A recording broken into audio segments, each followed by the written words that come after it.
his products, all right? He's always pulling Hey, up. thanks, for me. man. Nah, man. Let's Is it talk. selling well? Can I see the numbers? Actually, it's doing terribly right now. It's not selling a single. No. It's doing amazingly well.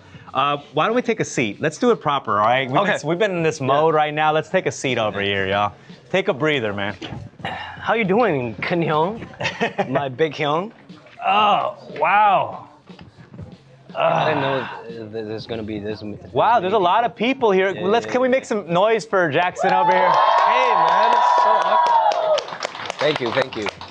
I feel like this is some real, genuine fandom. Like, this is not fake. This is real.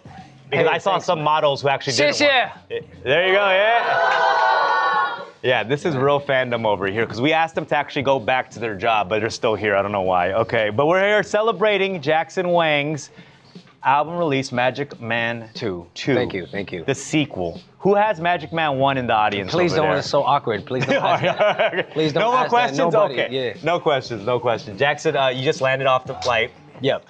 How's it been so far? Are you settled in? You seem a little, tired a little bit, but I'm good. It was a rough night yesterday. Okay. Yeah. What was rough about it? It's just meetings about some serious stuff.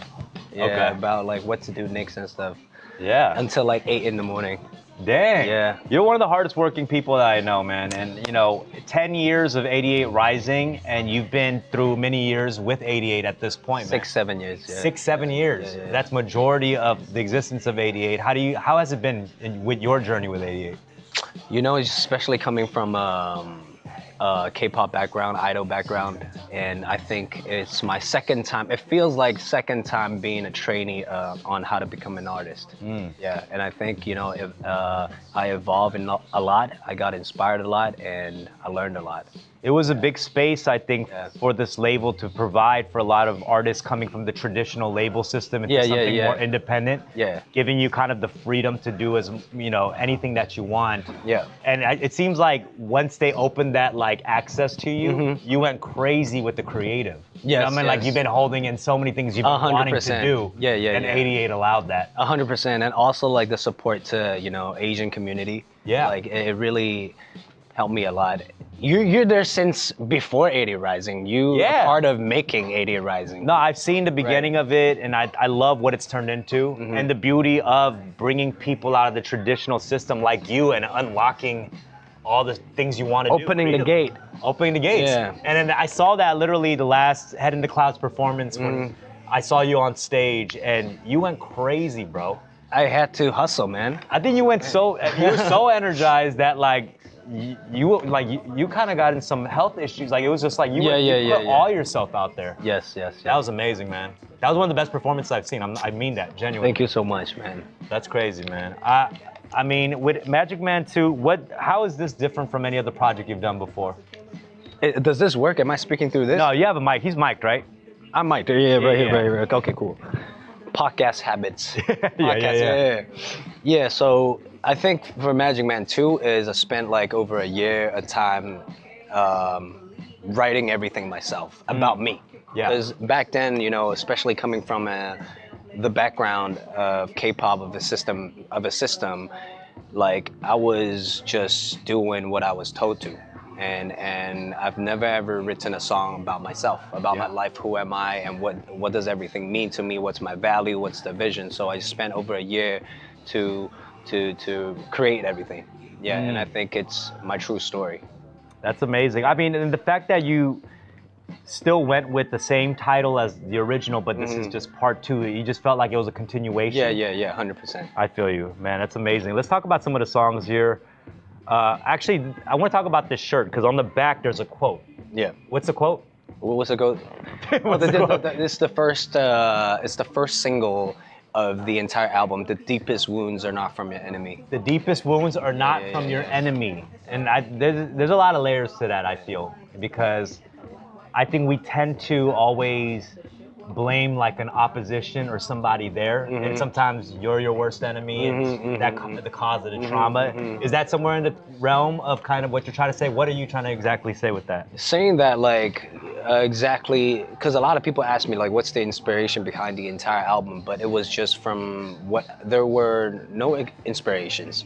It was just from my experience, and you know, a lot of time it's the people around you, especially as an artist or either as a human being. People around you that spends like majority of the time with you, they could be the people that's like, you know, messing with you. I see. Yeah. So it's actually not any other elements. Yeah. Than that. Yeah. I love that, man. I love that. How, you know, how do you, like, what, from when I seen your last performance, it kind of made me think, like, where do you go from there to the next thing? Do you end up like being like, let me just throw out everything that I just did and start an empty canvas? Is that kind of how your mind is working, or compared to the previous album? The previous album and previous performance and the aesthetic and the creative all around it. Do you kind of throw it all away and then restart from fresh, or do you kind of take the pieces from that and like add on to it? I think previously, especially in my youth, I've always chased after like, oh, what's cool? Like, I want to be cool. I want to show people that, hey, I can dance, I can do this, I can direct, I can be creative. But it was never about like, what about myself? You know, I want to tell my story, and I think, you know, music's such it's for artists, it's the only way to express. You know, for me, I just like, you know, I've been for an entire year, right, coming up with this album, I've been writing like personal diaries, and I just converted them into music. Wow. Yeah. So you journal and stuff? Yeah. That's amazing, man. I just imagine you like laying flat tummy on your bed and just being like, "Dear diary." You know? It was on my phone. Hey, 2025, man. I'm sorry. Come on, man. A little cute pen with a Keroppi on it. No. Okay, that's amazing.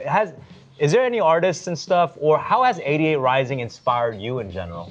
Oh yeah, definitely giving me the space of like, instead of like leading me to a certain space, that giving me that creativity space to let me know a lot of different aspects of myself that I didn't even know. Yeah. Like, you know, back then it was just like, hey, this is a song, this is the dance, do this, boom, schedules after schedules and done. Yeah. Work and off work, you know. But then in 88 it's more like, hey, what about this, what about this, can you they're helping me to find the colors that I didn't see. Yeah, sure. You know, since 23. Yeah. And you have artists on the roster that's doing the same and try to push themselves. So you can look around at your peers and being like, oh, Joji's doing this, you know, Brian's doing this, Nikki's doing this, and everyone's like pushing forward, you know? Yeah. And the resources I think 88 has always provided, you know, on a visual sense behind just the studio element of like working with the top like video guys and all of that has been so inspiring to see. I would say one word to conclude what 88 gave me was innovation. Innovation, I love that. It's like, why be safe? Yeah. It's not about safe.